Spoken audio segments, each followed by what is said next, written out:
Season upon us. What 3 and 4, 4 and 3 teams have to level up this Friday night in order to punch their ticket into the IHSA playoffs? Also, too, coming up, we got the Bailey Pot top performers of the week. Who made the list this week? Was it somebody new or was it a regular? Nick 10 standings. Also, too, we got coming at you. Also, too, my special guest tonight, the man himself from Rockford Register Star, Matt Trowbridge is in the building, folks. Yes, Matt Trowbridge is in the house. We're also, too, going to illuminate our take of the week. Came from the Hononegah Boiling game this week. Matt and I are going to highlight that. We're going to actually both give our takes on that. Then also, too, we're going to be discussing tonight the big showdown this Friday night. Hononegah, Belvidere North. What will you be? Guys, you know what we do before we get into the show. I allow my guests to just go grab a snack, go grab a quick beverage, do what you need to do. And also, too, I said last week, go grab a neighbor. Well, go grab another neighbor this week. Let's get it right into the show of the Bailey Pot. Let's go.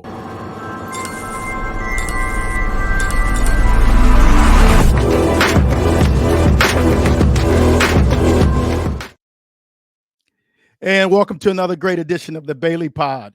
The Bailey Pod. I'll be bringing the Bailey Pod to you every Thursday night at 8 p.m. Again, every Thursday night at 8 p.m. You can find the Bailey Pod via YouTube. Make sure you guys go follow, go like. Then lastly, make sure you guys go hit that bell in the bottom right-hand corner so you can be notified for any new content that will actually drop throughout the week. Sometimes I'll be dropping some stuff on a Monday or Tuesday. I might surprise you. So only way you're going to be able to get notified of that, you got to click that bell to be notified for all new content that will drop during the week.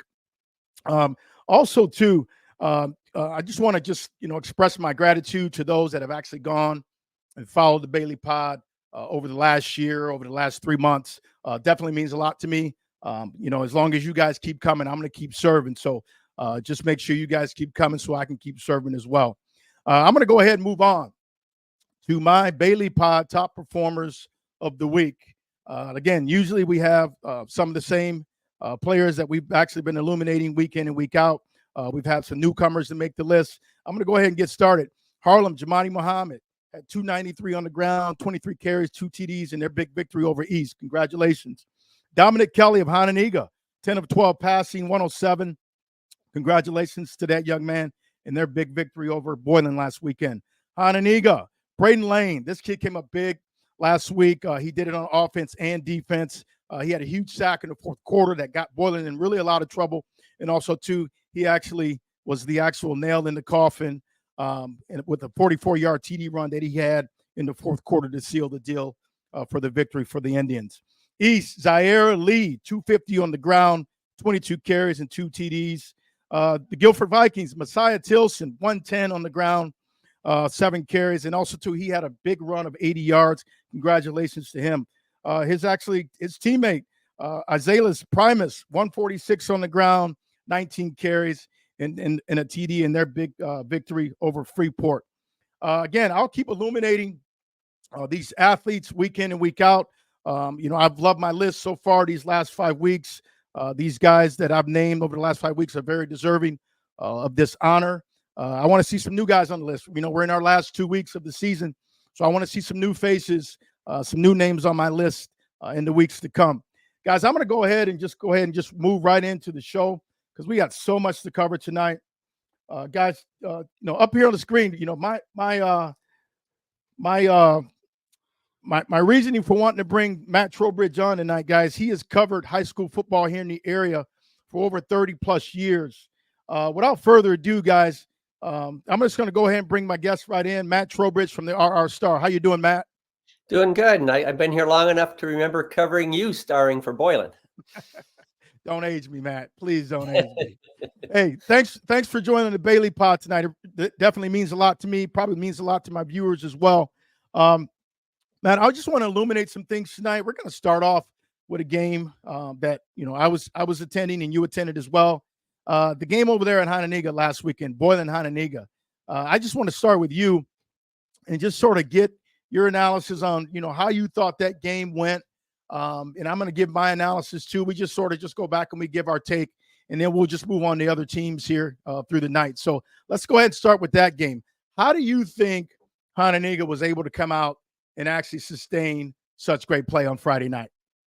Well, I'll go back to the person I was very happy to see you nominate him as a top performer was Braden Lane, and I had him down for one that sack on like drive late in the fourth quarter too, but their stats didn't have him for that, so I didn't mention that part. But he made a tackle to prevent a touchdown on a kick return. He scored the insurance touchdown on a 44-yard run. I can't remember the last time somebody impacted a game so many big ways on so few plays. But he had the biggest run of the night. He had the biggest tackle of the night, two of the biggest tackles of the night, and the biggest run. It's he had some receiving yards too. He was kind of the difference. Absolutely. I agree. He was kind of that all around guy, from what I saw. Again, he did it on defense, he did it on offense. He pretty much helped Hononegah, with blocking of the offensive line, really seal that deal. Because if you go back and you watch the tape, he had to really do some things, to get elusive in open field to break a couple tackles. And then he just got his shoulder square with the LOS. And from there, it was just daylight for him. So, definitely congratulations to that young man. But go ahead, Matt. Well, and the other thing is, Boylan's biggest chance to win was probably on their first two drives because they moved the ball down the field twice but didn't score. And then after that, Hononegah was clearly the better team. But Boylan had two or three chances for a big play that they didn't quite connect.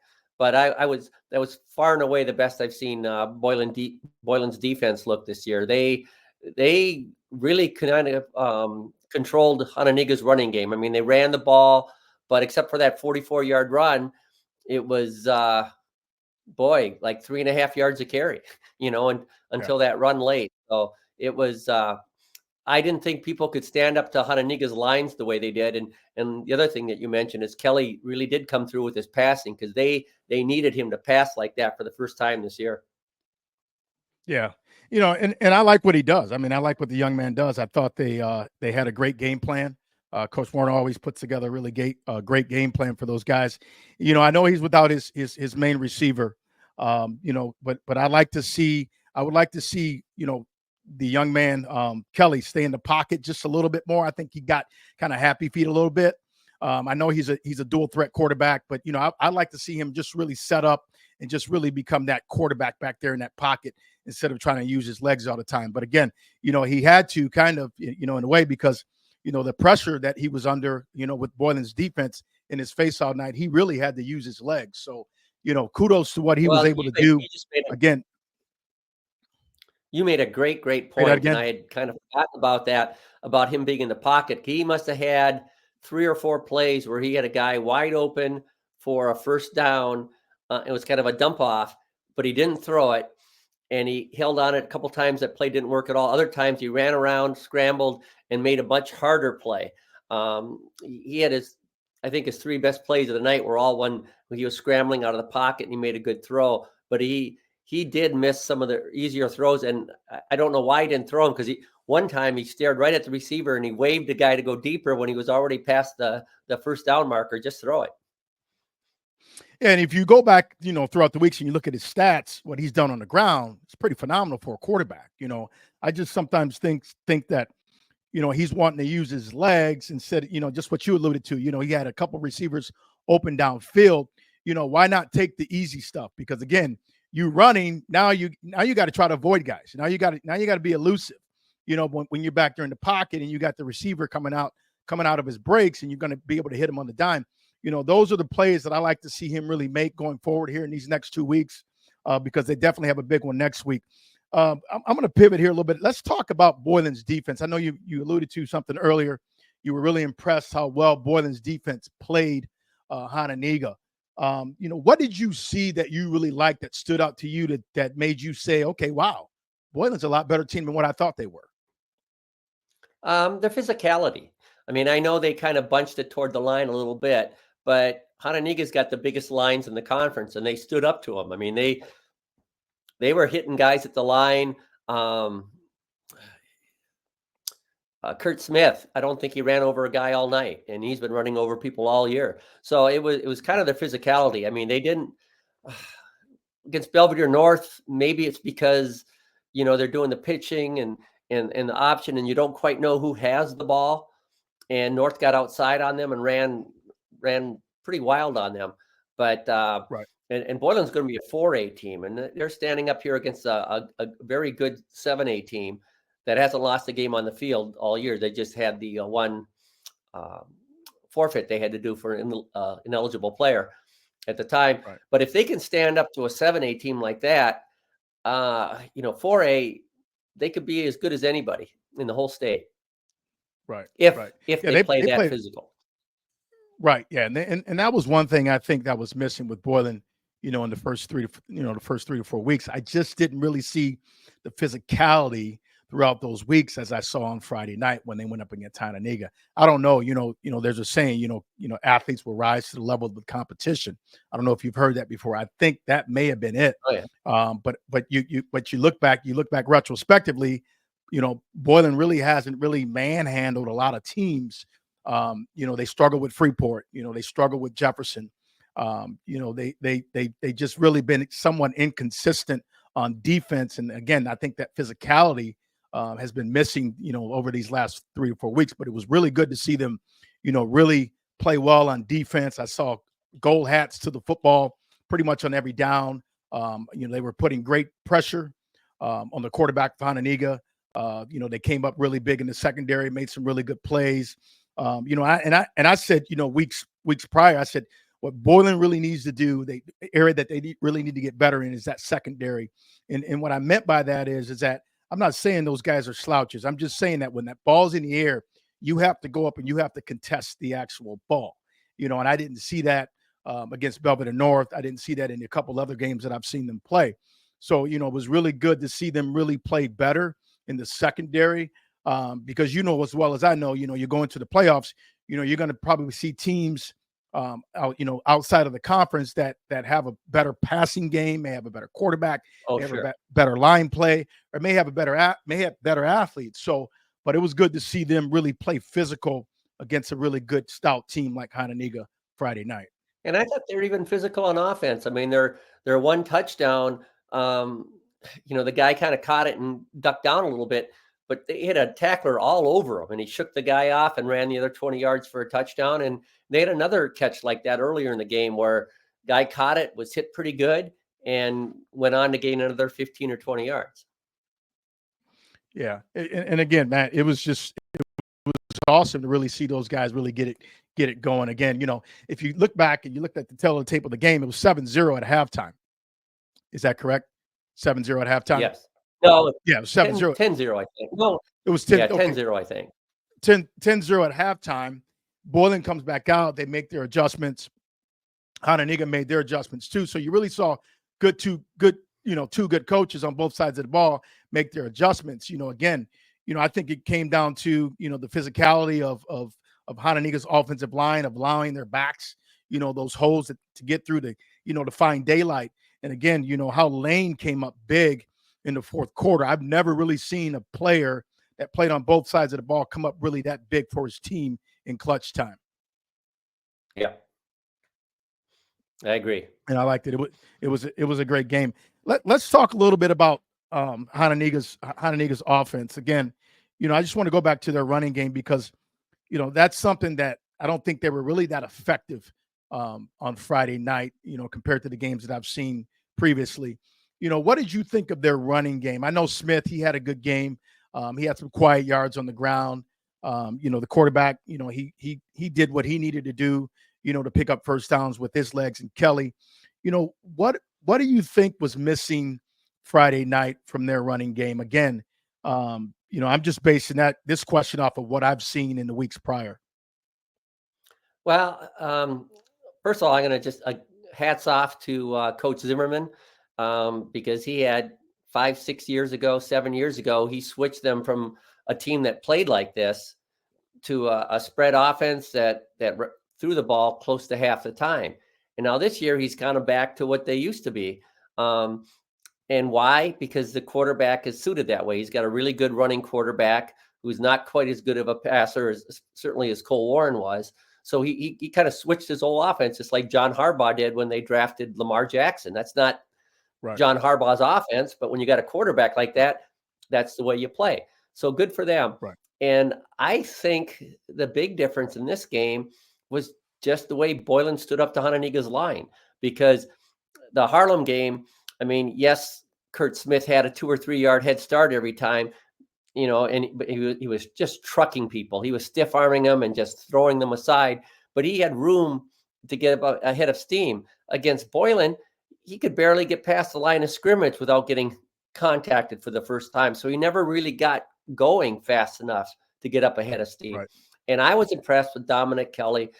I don't care if it's Justin Fields or who these quarterbacks are in the NFL. When they run the RPOs, they wind up handing it off, unless you're Lamar Jackson, 3/4 of the time, 4/5 of the time. And there's a lot of times I think, man, the quarterback should have kept it, And Right. I thought Kelly chose almost every time when to hand it off and when to keep it. And yet they were still on top of him. Boylan just played that good on the line and their linebackers coming up. And, the one time that they had openings, Lane took it to the house for a touchdown. And that was a great play too, because he was slipping on his cut. He had put his hands down, and this is high school football. If your knee touches, you're down. And his knee came within about 6 inches of touching. And but he kept his own balance, and then he was gone. But that was like the only time they had a crease all night running the ball. Right. Yeah. And again, what Boylan's defense has done in the last couple of weeks is nothing short of just sensational. I think they really come up big in these last 2 weeks defensively. I want to talk a little bit about Boylan's offense. I know for the last at least for the first 3 to 4 weeks, they were going through a what I call on there a quarterback carousel. You saw Cacciatore, you saw Scandroli sometimes, and you saw the transfer Williams. Jaden Williams come over from Rockford Christian. What were your thoughts, Matt, on the quarterback play from both Cacciatore and Williams on Friday night? Well, first of all, I'm going to, again, salute the coaching. I thought that was a smart way to do it. You gave all 3 quarterbacks, and it became kind of apparent after a couple of weeks that the other 2 were the 2 best. And so then it became just 2 quarterbacks instead of 3. And it didn't look – I still think Cacciatore is the better thrower, but Williams are smart enough. It's kind of like when RG3 was a quarterback of the Redskins, and everybody raves about his rookie year. But the truth is, I think that year he threw like almost half of his passes behind the line of scrimmage. If you're a good enough running threat, you can kind of create passing lanes and stuff like that and throw and work without having to do it. But Williams has been, I think, a slightly better passer every week. Cacciatore throws a really nice ball. He threw a couple he shouldn't have thrown that got picked off. But, as it's going, and I like Cacciatore as a quarterback, and he's only a sophomore. But if Williams keeps throwing that accurately, I think he's going to wind up getting most of the snaps. But Boylan has not been able to run the ball this year. And again, that's maybe why they need Williams to be the running threat as a quarterback, because right now I think he's their leading rusher. And but they've got 2 pretty decent options at quarterback. Their problem is they're too reliant on their quarterback on offense. They have not been able to run the ball traditionally. Right. And that leads me to, what I'm going to say next is that, I like what they try to do offensively. And at the quarterback position, I like what they're doing now, rotating the 2. Okay. And here's why I say that. Cacciatore is a sophomore. Again, is he a good passer? Yes, he's a good passer. He's probably a better passer than Williams. But in that RPO, when you need to run, you need to be elusive. You need to have great escapability. You need to be able to pick up yards. I don't think Cacciatore really truly has the speed as Williams. I don't think he has the agility, so to speak, as Williams. But as it relates to passing, yes, I do. I agree with you 100%. I think he's got a good arm. He's got some really good arm talent. And again, just like you alluded to, Matt, he's only a sophomore. So, I think he's just going to get better these next 2 weeks. When I saw him 3-4 weeks ago, I had a lot of question marks. As the weeks progressed, those question marks start just dissipated each and every week. I saw him, just, throwing with more confidence, so to speak, moving a little bit better in the pocket, and just really being smarter with the football. Again, I know he threw 2 picks against Hononegah last weekend. But again, that's all going to make him better, I think, in the weeks to come. I think he's going to learn from that. He's going to grow. And hopefully, he doesn't make those mistakes here in the next couple of weeks and going into the playoffs as well. But as it relates to Williams, I like what he does. I mean, if you saw him throw, he set up in the pocket really well, set his feet on a touchdown pass he had to Lorenzo that went 25 yards. I mean, that was huge. And he zipped that it. was He really zipped huge. it. I was surprised. Yeah. He had a better arm than I maybe thought he did. Right. Yeah. He's got some arm talent. I think he just needs to get really comfortable and a little bit more accustomed to that Boylan offense. Again, I think he only had maybe like 2 weeks of practice. I think he's been there. I think he came over in the end of week 1. I believe week 2 was exposed to the offense. So I think he's still going. He still has his training wheels on, so to speak, over that Boylan, really trying to wrap his brain around that offense. But what he stepped in and did, during the series that he actually got at quarterback, I thought he did a pretty good job. Yeah, it's almost a little bit of the opposite. If they could get a little bit more of each other, I think Cacciatore's got to play it a little bit safer, and I think Williams has to play it a little bit riskier and not just dump it off short. And going back to Cacciatore, I think again some of it is that when the running game was going nowhere, he kind of felt, and maybe rightly so, that he had to make the play, had to get something downfield. And I think the better that Boylan runs the ball, I think the more they can stick with Cacciatore. But if they can't run the ball, they almost have to go to, I think, Williams, because then Williams can give them a running game. Right. And I know they have one of their premier backs out in Ingram Love. He's out. I don't know if he's injured or what, but I've seen him on the sideline. One time I saw him in He had one carry. He had one carry on Friday night. The player I think they need to get the ball more, but you have to get it to him in a little bit more space, is Alex Hernandez. I like him a lot, but 100%, get him in space 100%. to make things happen. I agree. I like what he does. I like Hernandez getting more involved in an offense. That was to our next question. What should Boylan Titans do? Focus on these next 2 games, and me personally, I think they just need to figure out offensively, how do we get Hernandez more involved in the offense? I think he had a good game. I think he's got great open field moves. He's got good speed. He can go north and south, and he can outrun guys. He's got pretty decent top end. I think what they need to do going forward is figure out a way on offense. How do we get him more involved in what we're doing schematically? Well, I think what they need to do on offense is they need to fool people a little bit more. They need to give their runners a half step or a step and going in the direction. And going back to the Hononegah, maybe that's why Boylan shut down the running game better, is that they seem to know where Hononegah was going all the time. Even like on the RPOs, when you could go both ways, it seems like they were there all the time right at the start. In Boylan, they're not big enough anymore to overpower people. So maybe they just have to find a way to fool them. Because like I said, I like Alex Hernandez a lot, but he's about the only breakaway player I think I see on Boylan.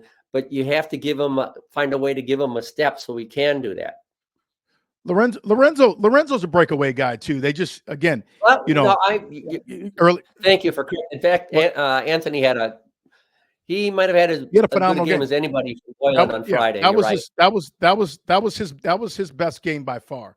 And I like what he does. He's a good route runner. He's got good hands. He's dropped a few clutch balls this year, but he's always bounced back and really, made up for it and got, picked up first downs. But, I think if they can get Hernandez and Lorenzo, the ball a little bit more, I think Boylan's offense can be at least 15 to 20% that much more improved. And McNamara's a good big receiver too, but it's again, he might get you 15, 20 yards, but he's not probably going to give you 40 or 50. Right. Yeah. And again, Matt, like you alluded to earlier, they just don't have that dominant run game this year. You had, 2 years ago, you had Glover, then last year you had Rasheed Johnson and Hansard. And then you had Austin Alonso. So, you had 3 backs that you could feed that, they were going to give you at least 5 to 8 every time they touch the ball. But you don't have that this year. So this year, you just got to figure out how to get your best athletes the ball in space. I think going forward, that needs to be the game plan over there. Matt, let's Yeah, I go ahead and wish. keep moving. Go ahead. I was just Go gonna ahead, say I Matt. wish Rasheed Johnson had stayed healthier over the years because he made a lot of big Yeah. plays. Yeah, he did. He did, man. He did. He was definitely a treat to watch. Matt, let's go ahead and move forward. Let's shift our focus to Freeport and Guilford last week. After coming off a huge win over there at Harlem, Guilford puts up a subpar performance at home against. Freeport puts up a subpar performance against Guilford. Yeah, and it should right now were their playoffs pitcher decimated after their loss to Guilford? What are your thoughts on that? No, I think that was going to be their toughest one. But they can still get. I think they might have Jefferson left and East. East, yeah. So East. no, they still got a chance, but it's tougher now. And I haven't been able to figure out Freeport all year. I mean, I didn't think coming in. I thought last year, with Dimitri Macon as a senior and a bunch of guys that had played quite a bit as a freshman, I thought that was going to be their year. They didn't do it. This year, I didn't expect anything from them. And they take Belvidere North into double overtime. Without 2 missed extra points, they would have won that game. They missed an extra point and a 1-point loss to Boylan. I didn't see that one coming at all. But then, so their 2 most impressive games all year were losses. And then last week, I didn't see them getting whomped like that. But I thought Guilford all year was going to be pretty good. And then I saw them early on in the year. I think it was against Belvidere. Yeah. No, we saw them against Belvidere North, and they ran the ball pretty hard, but they couldn't throw it a lick. And then after a while, North stuffed the run. And then later on, all of a sudden, Grayson Weber's throwing pretty well again, like I expected. Right. And then they can't run. But now they put Messiah Tilson at who's getting recruited by Big Ten schools, which is awesome. He's just a junior, but the guy's fast and he's got good size. He's a talent, and he can do a lot of different things. They moved him to running back, and all of a sudden, because I think Chris Porter and Isaiah Primus are also good running backs. They got 3. I was talking about Boylan not necessarily having breakaways. Those are 3 guys that are probably better big plays than anybody Boylan has, So I think Guilford usually let me interject here, Matt. Usually on offense, this is just the way I know it. Usually, and a lot of other guys would agree, usually on offense, you're going to have your fastest guy on offense, okay? Which they did. Guilford had him on offense. Tilson on offense. But they had him lined up at receiver. He was in the slot. He played wide. He was a wide out. I'm glad they finally figured out a way to get him the ball more, particularly coming out of the back foot. I mean, he already returns kicks. If you know anything about the game of football, a punt returner is a running back. A kick returner is a running back, pretty much. A guy those are your fast guys. So what I'm saying is that I'm glad that Guilford figured it out now instead of waiting so 2 weeks down the road to figure out, okay, we need to get this young man a little bit more involved in the offense. We need to line him up at running back and let's see where things go. They had nothing to lose by doing this. They had nothing to lose. Sure. And it worked. It's working in their favor. But I'm just asking the question, why now? Why now? Why wasn't he lined up back there in week 1 or week 2? I get what you have in Primus. I get what you have in Porter. But when you have an athlete of that magnitude, that special, that fast, why is he not lining up? Or there are some packages designed for him at the running back position. Well, some of it could be too that they're looking ahead to his college career. When he plays college and he's being recruited by the Big Ten, he's probably either going to be a defensive back or a receiver. So they could have been looking into what's good for him. And the other part is sometimes you don't know. It's hard to tell. Jackson Cook of Harlem is exact opposite. He's one of the best sophomores I've seen in the conference in a long time. And he's a great defensive back. Well, this year they started him out as running back and it wasn't working. They moved him to receiver. His first game as a receiver, he has like 85 yards, including the big catch that helps him come from behind to beat Jefferson. So he was the exact opposite. And, you would think that with those running backs, Tilson as a receiver, like again, a quarterback was a freshman last year and threw for like 700 yards. You would think you'd want this sophomore quarterback to have an explosive receiver to go to. It didn't work. They made the switch, Right. and now it's working. Yeah. So I have Yeah. no problem with them trying one and saying, well, let's not be stubborn about it. You're not being the Cleveland Browns Right. and saying, we're going to give you Deshaun Sure. Watson every week. No, they switched it Right. up, and it's working now. Right. Yeah, because again, like you Play alluded both, to right? earlier, I think, yes, yep. And you just alluded to something earlier, we all picked Guilford as a top 3, top 4 team in the conference. It could still end up that way because Guilford still has to play Boylan. Boylan still has to play Harlem. So, things could change, quickly, where Guilford can become that top 3 team though, but, my question is, has Guilford finally gotten their act together? I know we've kind of got into it earlier. We talked about the changes that they made on offense, moving Tilson, into that running back position. But, we saw a lot of inconsistencies of Guilford, throughout the actual season this year. So thus far, what are some of the things that you think they need to do to continue on this ride that they've started with that big victory over Freeport last week? Other than feed Tilson. Yeah, that's a great question. One I would say is that Grayson Weber's got to continue to be a pretty decent passer. I don't think they're not as dominant a running team. I don't think they ever will be as Belvidere North or Hononegah, but they do have a lot of running talent. Coach Capriati talks about it a lot of time. He thinks if they run well and they pass well, they're going to be a really good team because as long as they can keep people guessing, they can move the ball. But he doesn't think they're strong enough to run if people gang up against the run, or good enough to pass if people gang up against the pass. So I don't think their lines are as strong as North's lines and Hononegah's lines. In fact, I'm sure they're not. So I think that's the issue. And then the defense has got to hold up. Shutting out Freeport was pretty darn impressive. And when I've seen considering defense, Freeport. Yeah, Matt, you're right. I mean, it was pretty impressive. I mean, considering what Freeport did the week prior, going into Harlem's house and beating Harlem the way that they beat Harlem. I was astonished. Guilford, blew Freeport out the way that they did. I was blown away. Yeah, I think on Guilford, and I've only seen them a couple times, but as their coach was explaining to me one time when they lost to the Belvidere North game, that I think 80% of North's play yards came on 5 plays. And so he was just talking about you get one guy out of position, boom, and they just can't afford that. Well, some of that goes back to the fact that I think if you can't stand up to people 11 on 11 or 5 on 5 or 6 on 6, what you do is you get numbers and you overcommit to something. And when you're right, you stop them.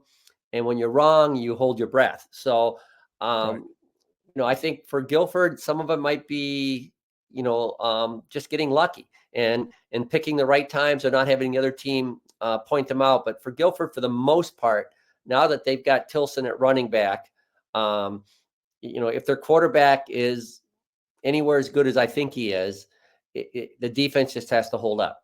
And that'll come down to not giving up more than 1 or 2 big plays a game. Sure. And again, what they've been able to do, defensively, defensive teams in our conference this year, but I just really haven't really seen up until last weekend, I really haven't seen the actual defense that we actually talked about during the preseason from Guilford. I've seen Guilford play quite a few times this year, 3 or 4 times this year.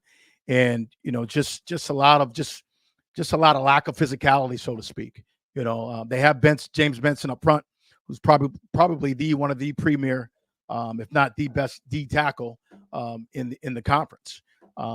He hasn't really had a stellar year like he had his junior year. So it's going to be interesting to see, what they continue to do defensively here in these next 2 weeks. Well, and I do like how Guilford, they give up a lot of 1 and 2 and 3 yard runs where they're up there and smacking you. And like I said, but then they get burned by the big play. But I would much Yep. rather have teams, gamble a little bit and try to stuff you and make you punt than sit back and give you 5 or 6 yards every play and then hope at some point you're going to get a penalty and stop yourself, or hope you're going to fumble. Sure. If you can't stop them, 5-on-5 up front, and you have to send an extra guy up there, I would much rather do that than admit defeat and just hope the other team is going to screw up. I want my team to make you stop. Sure. And looking at Guilford's schedule, these next 2 weeks, they go East Friday night, which is a winnable game. But I think East is going to come ready to play. Coach Griffin always has his boys ready to play. I think they've been in a lot of games this year. They made a lot of progress this season as well. And then Guilford ends at Boylan. So Guilford's got an opportunity to really, really, really make some noise these last 2 weeks. And I like what they did. Last week against Freeport. They put up a shutout. I didn't expect that. Particularly the ride. That Freeport's been on. Since that big win over at Freeport. So, at Harlem. But it was interesting. Well, interesting to see a shutout. Yeah, and you're mentioning the East game. I mean, Zaire Lee running for 250 yards and averaging over 10 yards a carry in a loss. Right. In a loss. Right. That's awfully impressive. Yep. So, yeah, they're going to, I like how East comes right at you. So we were talking about, is Guilford strong enough just to man-on-man stop you? Well, we'll see against East, because that's what East is going to East is going to give you a chance to overcommit against the run, because that's what they do. Right. But if you do it too much, they can also pop along one. Yeah, they can pop along, and that's for sure. Well said, Matt. Let's keep it going here. Keep a foot on the gas. Harlem, again, talking about East coming off a big win against East last weekend. Should we be impressed with Harlem's win over East? I'm sure impressed with Jamani Muhammad. I mean, he's he's got to Matt, be over 800 yards the last 3 weeks. I mean, he's just been on fire. He's on fire. And good for him. Harlem, the best part about Harlem so far is, except for the Freeport game, they just find a way to win games. I don't. Right. Nate Johnson, I saw him. Forget what game I saw him playing, and I was like, boy, he does have a good strong arm. It might have been the Jefferson win, but they were just absolutely run over by LaShawn Gathright. Had 293 yards that game. Right. And then they come back the next week and they play really good run defense. So, I mean, Harlem's had a problem on defense this year. They've on run defense in particular. I mean, Jackson Cook is not physical enough. Right. And it's funny because that's kind of been their calling card the last few years, as being much more physical. My friend Alex Gary told me it's too bad they couldn't have combined Bob Moynihan and Jim Morrow, because Morrow always finds a way to have a good offense. But they were a more physical team under Moynihan. And, if they'd had a better offense last year, that Harlem team could have been pretty darn good. But, a couple games they lost, they could hardly score a point or more than a touchdown. Right. So Harlem, Harlem's a team I still haven't quite put my finger on it, because I think, if they can just find a way to get a few more stops on defense, you got Jamani is so explosive, and Nate Johnson's, got a big arm. So who knows? Yeah. And, just stay on Harlem here real quick, particularly the offense. Again, I like what they're doing. They're picking up, the positive yards. They rebounded from the actual loss against Freeport last weekend at home. And, it seems though that their line has kind of gotten their act together. Anytime you see Jamani go for these types of momentous yards, I mean, that's testament to, what they did up front. And that's an area, Matt, that they've been really struggling in this year, just not really being able to sustain blocks very well, at the LOS. And it was good. It's good to see them, get back into that win column, get back on track. Because Harlem's a little bit better than what we give them credit for. They have some playmakers. Like you just alluded to a second ago. Defense right now, I think, is a big question mark for Harlem. Yeah, and like Dwayne Broom is really fast on offense, and Matt Swanson's fairly physical fullback. Right. The thing about Harlem that I like is that if you're shutting down Jamani or whatever, they'll find a way to get him the ball in space with a screen pass. They did against Hononegah, and he returns kicks, and they will throw. Coach Morrow is one of the best at throwing just one or two wrinkles at you a game that can find a way to get a big play when other things don't seem to be working. Right. Coach, I mean, not Coach, called you Coach Matt for the RR Star. No, Matt, let's go ahead and continue to move on. Let's discuss East here real quick. Did East jeopardize their playoff chances after that loss to Harlem? Oh, it's going to be tough for them to make the playoffs now, but they do have a chance. I mean, you've got East and Guilford and Freeport. Guilford's got the best chance. Freeport's got the next best chance, and East has got the third best chance. But I'd say East chances are 15 or 20. Right. One of those three is going to make the playoffs, but all three of them face kind of a tough road, but not an impossible road at all. Right, and I agree with you 100%. Because you look at East's schedule, obviously, they're at Guilford Friday night, last game of the season. They're at home against Freeport. Again, one more loss and they're done. If you know Coach Griffin, Coach Griffin like I do, yeah, go ahead. And I would call East an underdog in both of those games, but not a huge underdog. Maybe Maybe if they played three times, I think Guilford would win twice. But so yeah, it's going to be East has got the least chance, but it's all up there for them. If they do it, if they play turnover-free ball, they're especially against both teams. They're going to have to play their best games. Right. And, East has been in a lot of games this year. I've seen them play a couple times. They've been in a lot of games this year. They've made some strides. Coach Griffin's done a great job of getting his players ready week in and week out, and staying focused and rise to the occasion. They haven't had a whole lot of lopsided wins. Losses like they've had in the past. Again, they're a much improved team. It's just going to come down to, preparation this week. How well do they prepare? Coach's game plan, and just being able to stop those speedsters over at Guilford. Well, I really do. East, I think they're gonna really give Freeport a good game as well. And obviously they play Freeport final game of the season, but I think they have a shot in both of these games. I really do. Well, it's like when they played Boylan. I thought they played Boylan pretty much toe to toe the first half. But they had a 14-play drive that didn't score any points, and they had another long drive that didn't score. And they can't do that. They have to, if they have a long drive, and he loves his long drives, they have to score.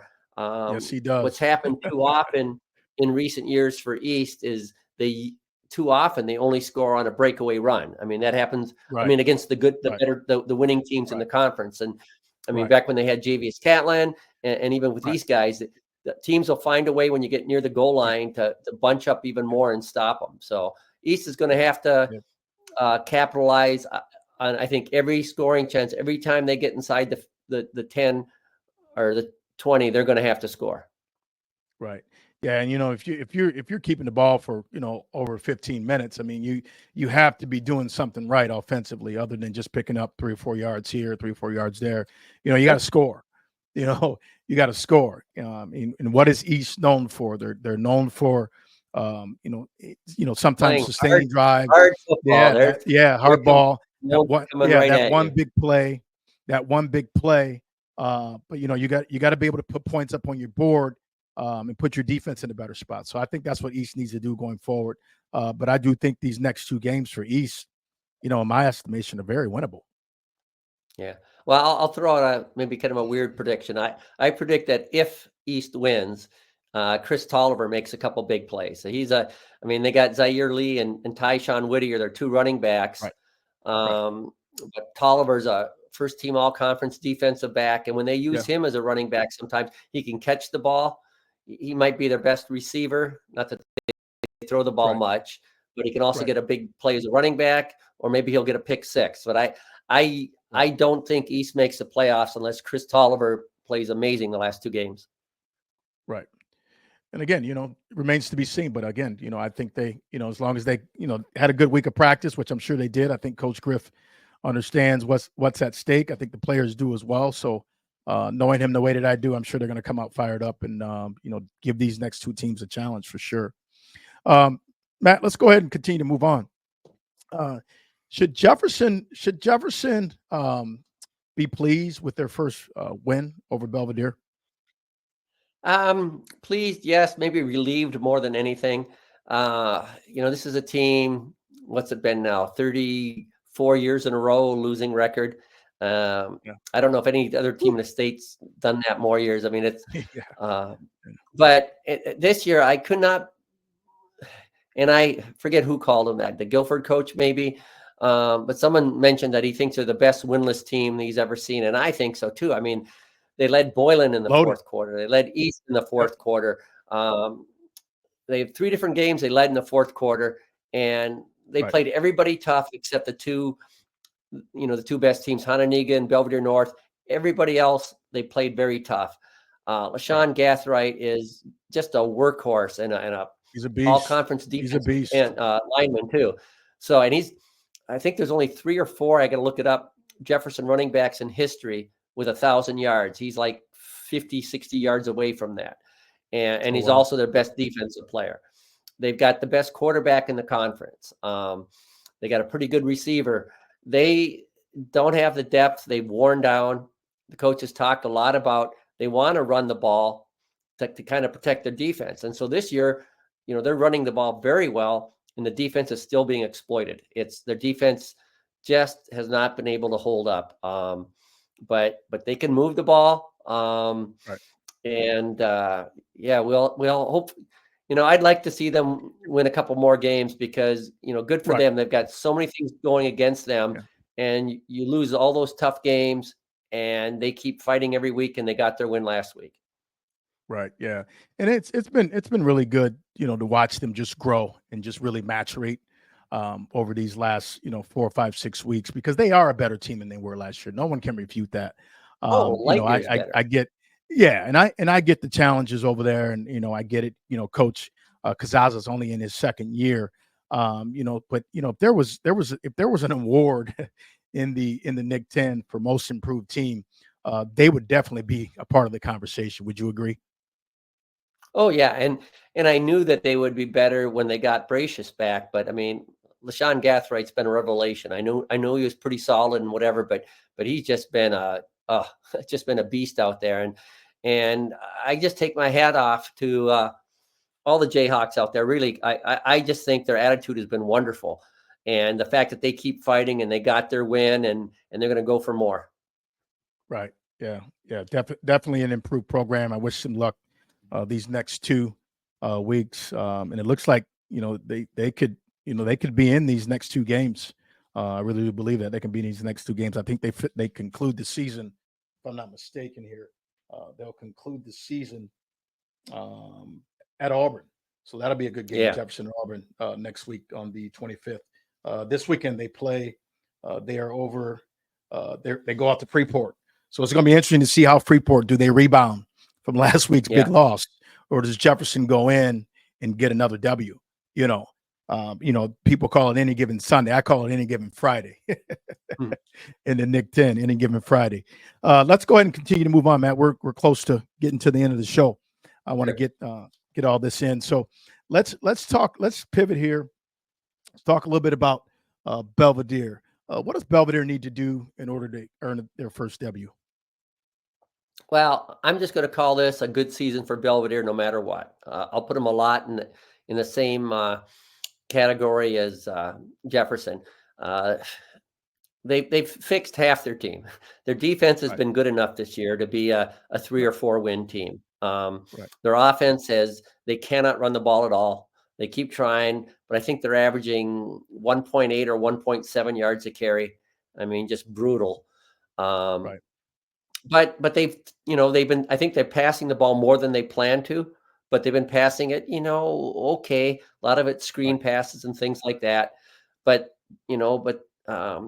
I think their quarterback got hurt. They're on to our second quarterback. Their only all conference returning player hasn't played it down. He got hurt in the summer. He'll be back next year. He was only a sophomore last year. Oh So, wow. they had things going, but they keep their heads up. They've had enough players that they have a freshman team for the first time in a while. So this is a Right. team. They're a lot like Jefferson last week. Boy, if they could get a win, I think they still have Auburn to play. If they can get a win, that would just be the sign that they really need to kind of keep this Right. train going. But they're moving in the right direction. So, Yep. forget the record. Look at the scores. They're giving up about half as many points as they did in recent years. So their Right. their Right. defense has made noticeable improvements under their first year coach Sean Donnelly. Right. Yeah, I agree. I think he's doing a really good job over there at Belvidere. I know how hard it is to, being able to go into a team, and become that head coach. Again, I know he was with the staff, I think last year and the year before last, if I'm not mistaken. But, I think he's done a really good job in his first year. Again, they're competing, and I think he said that in an article over the summer. We're going to be more competitive, and I think he's living up Yeah. to that. They're more competitive. Yeah, you want the W's up on the board and get into that win column and just really get the guys a little bit more galvanized, so to speak. But what I think he's doing over there is it's really good. I think Belvedere is a program that not all the way up. They're not all the way up where they want to be yet, but I Oh think no. it's going to take some time. And I think with Coach Donnelly over there, I think they're going to really be in good hands, for the future over there at Well, I Belvedere. think it's also a good sign that they've improved on defense because he's also the wrestling Right, coach there. He's getting more wrestlers to go out for football, and right, wrestling is a little bit like tackling, yeah.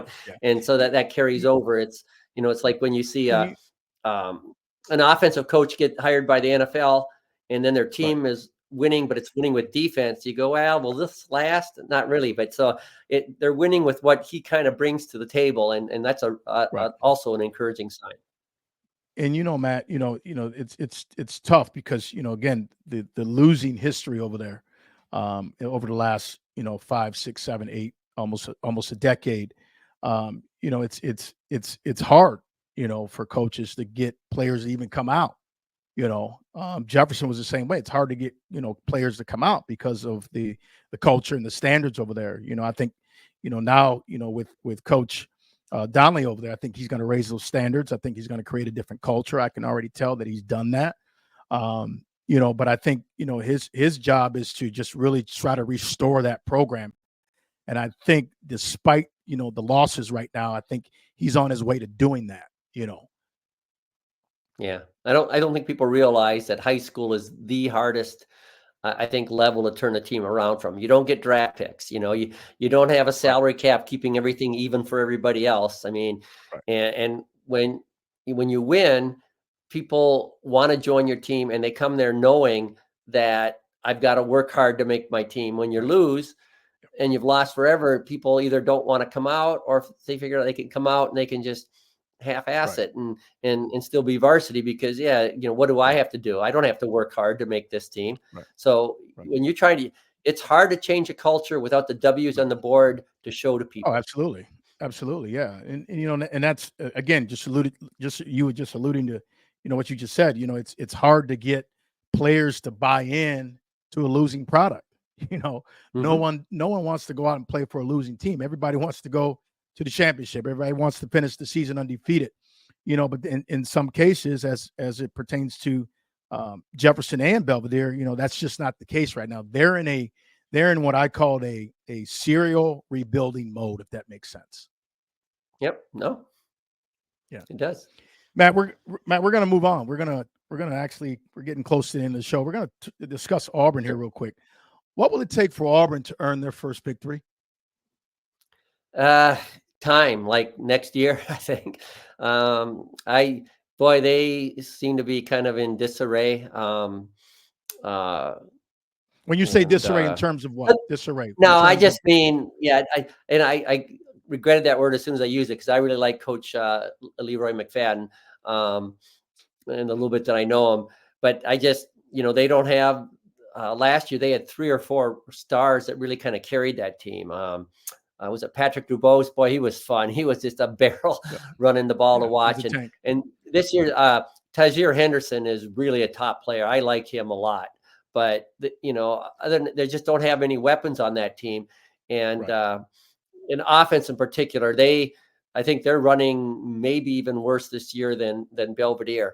And other than throwing to Tajir, they just don't really have an offense. Right. And so we'll see what Coach McFadden does in his second year, but they're like Belvedere, where they're just defenses behind the 8 ball, game after game Right. after game. Their offense, just barely moves the ball. Right.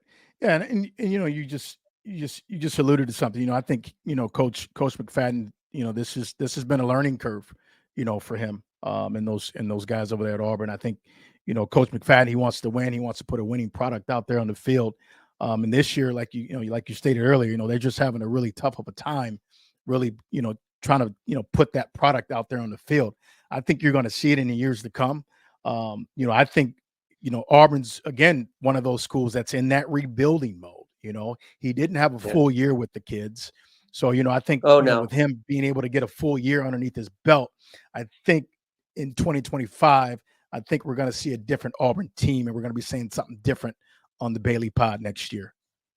Yeah, he's got a good message to sell. I mean, he went to Auburn himself until going to Minnesota his senior year, and he played in the Big Ten for Michigan State. I mean, and he can sit there and say, Badarian Lowe's in the NFL and Fred Van Vliet's in the NBA, and I was in the Big Ten. I can do it. I know how hard it is for you, but I did it. You can do it too. And and I like that. That's the message he's selling, and it's a good one to sell. Right. And he's discipline first. I think he understands that, what he inherited from Coach Tolan and his staff, the guys that left Auburn last year. I think Coach McFadden was part of that staff as well, but I think he understands what he inherited. Yeah. I think he can really relate to those guys over there. And getting those kids to buy in is going to be his ticket to success over there at Auburn. Yeah. Matt, we're going to go ahead and move on. We're going to conclude the show. We're going to talk about this big game coming up, probably the most anticipated game in the conference this year. I know Boylan and Hononegah, we thought that game was going to be the most anticipated, but in my estimation, I think we have to really say this would be the most anticipated game of the year. Oh, for sure. Thoughts? I mean, before the season began, I was, circling this one and thinking this was the biggest game of the year. I was actually quite happy with the Boylan Hononegah game last week. That was a 3-point game until less than 3 minutes to play. That was closer than I thought it was going to be. And it's some really big plays that made some kind of almost wild swings in the game, even though there wasn't much scoring. This one, I just think it's really kind of a fascinating game too, because Hononegah has not passed much this year. And I wrote going into the Boylan game that they might have to pass more, and they did, and that wound up, being maybe the difference that they passed so well when they did pass. Here's a game of two teams that just want to run the ball all day if they can. Now, can they do it against each other? That'll be very interesting. That's the $1 million question. And you got two of the top defenses going head to head. So it's going to be really interesting. I know Scott and I, we illuminated this on the show on the overtime last Friday night. And, my retort to him when he asked me, we did an over under, I said this, it was like 32 or 33 points. And I took the under. I think it's going to be a low scoring game. I don't think we're going to see, 50 points up on the board combined with both teams. I think it's going to be a low scoring game. I think it's going to be a lot of big plays. I think it's going to come down to the team that makes the least amount of mistakes on Friday night. This is what happens when you have two teams of this magnitude lining up, going head to head. And again, the big question mark, can Hononegah go into that stadium, that volatile environment over there at Belvidere North, and actually go in and steal a W? That's the big here's question. Going to be my prop bet. My prop bet is the team that wins is going to kick a field goal. I know every year that Hononegah beats Boylan, they kick a major field goal in there somewhere. I mean, twice it's been the winning field goal. And this week it was 10-7 until the last 3 minutes, so the field goal had given them the lead. And I think Hononegah and North had the two best kickers in the league, and so I'm going to go out on a limb and say that the winning team will end up kicking a field goal at one point in the game. But I do think the big plays is going to be kind of the key for you. North been a little bit funny this year. Usually they run the quarterback and they run the fullback all day long, and then just a few plays to the halfbacks for big plays. Well, that's what they've done this year too, but the fullback hasn't really run that well. The quarterbacks have. But their halfbacks, Ben Bucher and Roman. Eric Roman are averaging 19.1 and 15.6 yards a carry. But they're only getting 4 and 5 carries a game. They'll get more. They'll get more Friday. Right. And I'm going to piggyback off what you're saying as it relates to their offense. I think, with Bucher and Roman, they have probably, and you can go back and watch the film, but they probably have some of the biggest runs this year, other than Jamani Muhammad. I see Jamani went like 60 or 70, last week against East. But, these backs are home run hitters. Belvidere North has home run hitters. No one can refute that. Just go back and watch the film. They have home run hitters. I think what it's going to come down to offensively, how well can they execute that offense Friday night against Hononegah's great defense? And they had a home run hitter for the last 3 years with Nico Bertolino. The problem now is you got two of them, and they can be on the field at the same time. You don't know which home run hitter is going to get the ball.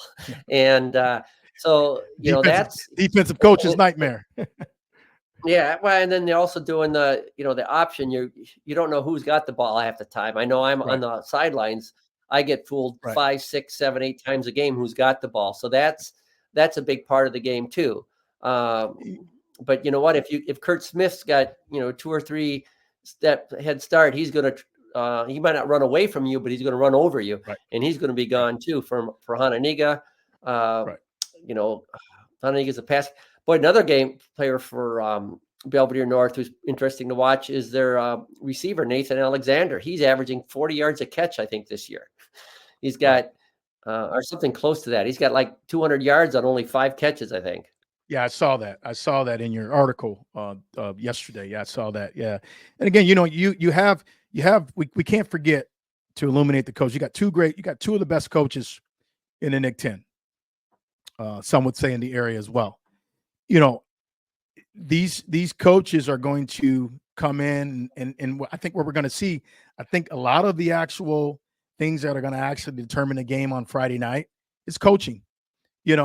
How well of a game plan. I'm going to interrupt by you just watching your clip. There's a great example is like, you just watch it. It looked like Boylan was going to tackle Bucher for about a 5-10 yard gain. And then he just got around the end and is gone. And the thing is, Bucher and Roman are big and physical, and yet they're also really fast. Yeah. But again, they have two of the. I would probably say two of the best backs in the league in Bucher and Roman for sure. But again, as it relates to the coaches, I think it's going to boil down to coaching. Which coach puts the better, defense out there on the field, better offense out there on the field, and the team that makes the least amount of mistakes. I think that's how it's going to, pan out over there on Friday night in Belvidere. So, Matt. Yeah, I think it's going to. Hey, I want to thank you. Okay. Go ahead. Thanks so much. No, go ahead. Go ahead. It's going to come down to turnovers, or a dropped pass, or like you said, who can get in space the most. If Belvidere North doesn't have a play of more than 20 yards, I don't think they're going to win. But I think they're going to have plays over 20 yards, and then it depends on how many. Oh, yeah. But it's Oh yeah. Again, it's gonna be a well-fought battle.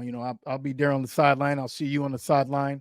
Hopefully, we get a treat on Friday night. But Matt Trowbridge, people from Rockford Register Star, make sure you read his great articles every weekend. He comes out, he puts some great articles together in the player. He illuminates the conference like no one else has before. I want to thank you, Matt. Hope join me again down the road. Maybe playoff. We can do a playoff podcast. You're on the Daily Pod. But again, absolutely, man. Matt, again, man, appreciate your time. Again, folks, Matt Trowbridge from the RR Star. Thanks, Matt.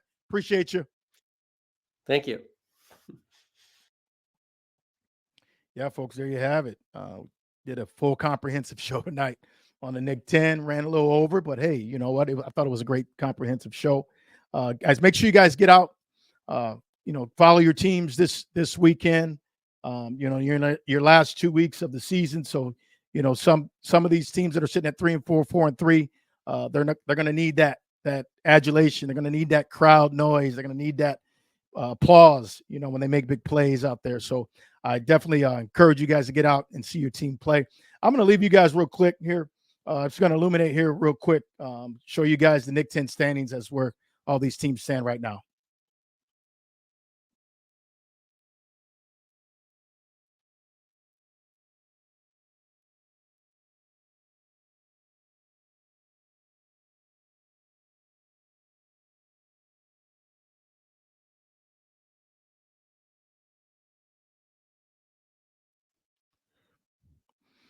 And folks, there you have it. Another great episode concluding here on the Bailey Pod. Again, go follow, go like the Bailey Pod.